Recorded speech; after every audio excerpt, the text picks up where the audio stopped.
বৈদেশিক সচিব বিক্ৰম মিস্ত্ৰী ডাঙৰীয়াই আমাৰ মুখ্য সচিবক জনাই যে বিশেষ কাৰণত এইবাৰ অসমলৈ জাপানৰ প্ৰধানমন্ত্ৰী নাহিব, তাৰ পৰিৱৰ্তে জাপানৰ প্ৰধানমন্ত্ৰীৰ যিটো ভ্ৰমণ সেইটো নতুন দিল্লীতে আবদ্ধ থাকিব আৰু তেওঁলোকে আমাক কৈছে যে পৰৱৰ্তী পৰ্যায়ত জাপানৰ ব্যৱসায়ীসকলক অসমলৈ লৈ অহাৰ বাবে তেওঁলোকে পৃথকে এটা দিন ঠিক কৰিব, কিন্তু প্ৰধানমন্ত্ৰীৰ ভ্ৰমণটো এইবাৰ অসমত নহব।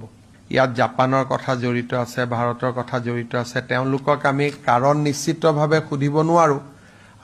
গতিকে কাৰণখিনি আমি নিজেই নিজৰ ভিতৰতে আলোচনা কৰিব লাগিব, কিন্তু আজি মাত্ৰ ঘটনাটো হৈছে, গতিকে কাৰণখিনিৰ ফালে ময়ো ভালকৈ চোৱা নাই। যেতিয়া মই দিল্লীত যাম বা জয়শংকৰ ডাঙৰীয়াক লগ পাম তেতিয়া কাৰণখিনি মুখামুখিকৈ সুধিব পাৰিম, কিন্তু আজিৰ মুহূৰ্তত কথা এইটোৱে যে ভাৰত চৰকাৰৰ বৈদেশিক পৰিক্ৰমা সচিব বিক্ৰম মিস্ত্ৰী ডাঙৰীয়া যোৱাকালি ৰাতি প্ৰায় 10:30 বজাত আমাৰ মুখ্য সচিবক জনাইছে যে এৰাব নোৱাৰা কাৰণত প্ৰধানমন্ত্ৰীৰ ভ্ৰমণ এতিয়া অসমলৈ নহব, নতুন দিল্লীত হ'ব। আৰু দ্বিতীয়তে তেওঁলোকে আমাক কৈছে যে কিন্তু ইনভেষ্টৰ যিটো মিট সেইটো এপ্ৰপ্ৰিয়েট সময়ত অসমত তেওঁলোকে অনুষ্ঠিত কৰিব।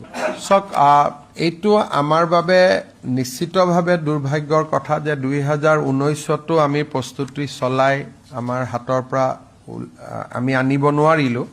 এইবাৰো আপোনালোকে জানে যে যোৱা এমাহ ধৰি জাপানিজ এম্বেচিৰ বিষয়াসকলে অসমতে আছিলে আৰু যোৱা এমাহ ধৰি তেওঁলোকে টনকৈ অসমত বা গুৱাহাটীত তেওঁলোকে ঘূৰি আছিলে। গতিকে গুৱাহাটী বা অসম তেওঁলোকে চাইছিলেও, আনকি হোটেলৰ ৰুম পৰ্যন্তও তেওঁলোকে ৰেডি কৰিছিলে, কি খাব কি নাখাব ইমানখিনিলৈকে তেওঁলোকে ডিটেইলছো কৰিছিলে। কিন্তু যোৱাকালি ৰাতি খবৰটো আহে আৰু সুধিবৰ কাৰণে এইটো খুব ভাল নালাগে যে কিয় নাহিলে, কি কথা সোধাৰ পৰিৱেশটো নাথাকে। গতিকে লাহে লাহে যেতিয়া মই দিল্লীলৈকে যাম, গ'লে বৈদেশিক মন্ত্ৰী ডাঙৰীয়াক লগ পাম, তেতিয়া সুধিব পাৰিম যে কাৰণটো কি।